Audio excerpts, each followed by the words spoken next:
Okay, I'm going to read the community dimension of reflect on our actions. We create a culture of reflection and evaluation within our communities, regularly assessing power dynamics and learning from our gatherings and actions in order to mature as leaders and communities. And this story is totally on the fly, so good luck.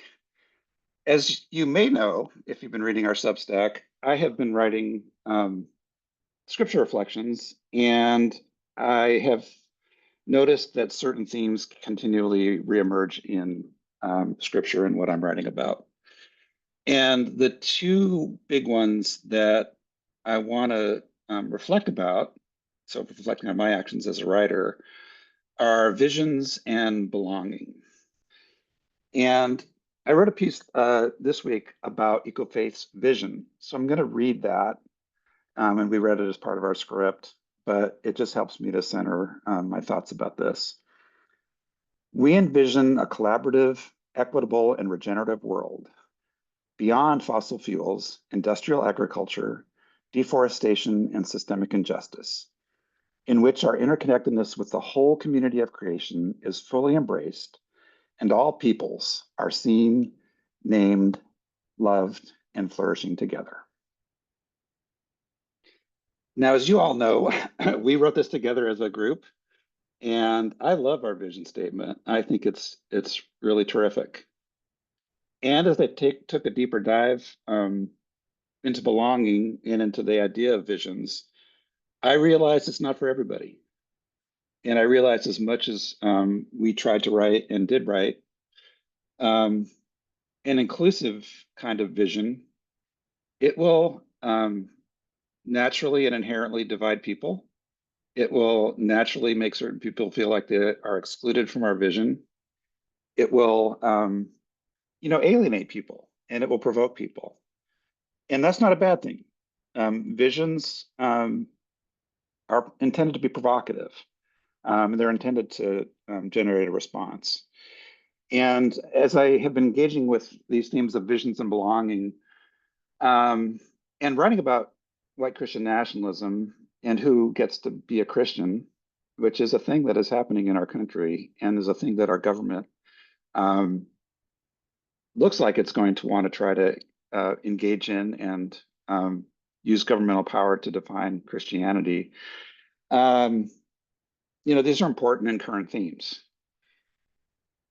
So, as an eco-faith person, as a Christian, as an Episcopalian, I have all my own blind spots and all my own ways of thinking about belonging.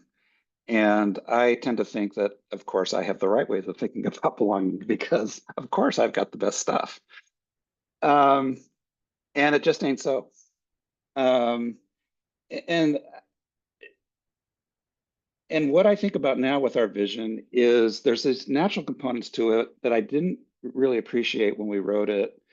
And there are these provocative parts of it that I did think about and I did think were intentional. But when I think about envisioning collaborative, equitable, regenerative world beyond fossil fuels, industrial agriculture, deforestation, those things are kind of inherent in nature.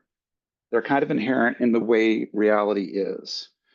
I think of nature now ecologically as inherently collaborative, as inherently regenerative, as inherently interconnected. That's how healthy ecosystems and the species within them coexist and function. And we've stated this in a vision in a way that I think just recasts reality um, in a way that might be provocative to the mainstream and probably is provocative to many people, but it's also just true. It's also just factual. And then the other book that I've read and that is influencing, I think, the way I think about visions and belonging is Life After Doom by Brian McLaren. And Brian posits these possible futures, all of which involve some form of societal collapse. And there are degrees of collapse from kind of moderate collapse all the way down to full human extinction. And um, again, thinking about ecological overshoot and the reality of ecology and the reality of our current multi-crisis or polycrisis, the predicament that we're in, the future world is going to be beyond fossil fuels. It's going to be beyond industrial agriculture. It's going to be beyond deforestation. Because if we keep doing those things, we're going to go extinct. Or if we keep doing them the way we're doing them, we're going to have serious collapse, or we're going to go extinct. And so, in some way, shape, or form, human, the human project is going to move beyond those things. And that's really difficult reality to deal with too. And Brian spends most of his book acknowledging how difficult that is and trying to frame how we should live after we come to the recognition that we are doomed, in the sense of we are an ecological overshoot and that things are not going to go well until we fix that. And so, in terms of belonging and in terms of those realities, what I have come to appreciate most, and what I'm trying to reflect about in terms of my actions as a writer, is what are the best ways of belonging, and what are the best sort of words and messages and ideas and ways of practice that we can model healthy, natural, if you will, in the sense of ecologically natural belonging.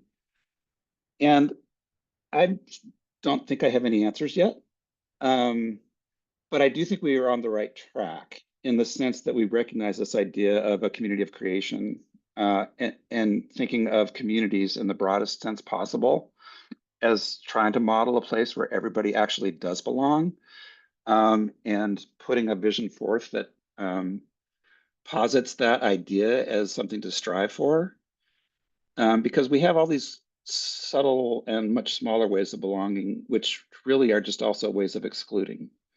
And that's really how societies and cultures work. We have lots of ways of being in tribes and lots of ways of being in conflict around intertribal conflict.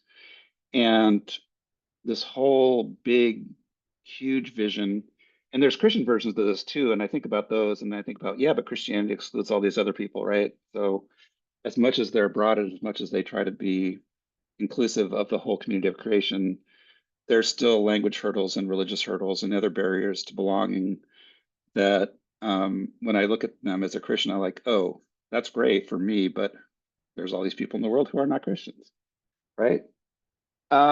So I like the idea of this whole community of creation, and I want to explore that some more. And I know that's there's indigenous roots to this, and I know Randy Woodley has been one of the people that has written about and explored these ideas.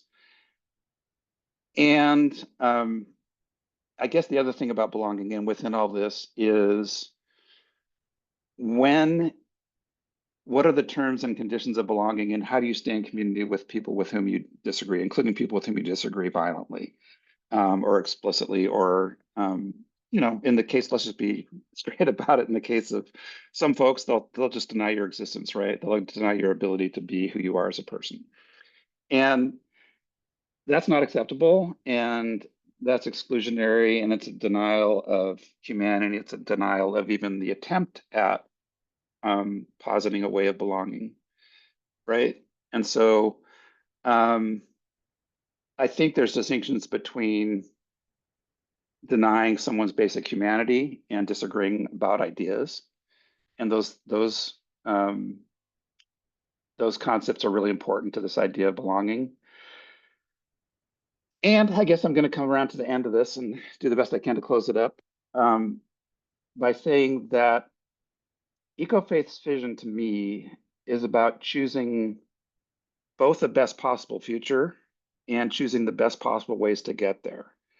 And I think what we're doing, and I think what we're doing well and need to do explicitly, is to center equity, justice, and love in what we do and how we do it. When equity, justice, and love are at the center of our ways of being and ways of belonging, we're always open to the possibility of relationship. We're always open to the possibility of healthy relationship. We're always open to the possibility of healthy change and progress. And that's my sort of challenge in continuing to write about what I've been calling Trump's Christians, is how to be in those kinds of spaces, in conflict, but centering equity, justice, and love at the same time. And I've got lots more work to do on that. Thanks for listening to my lamentation. Wow, thank you so much, Peter.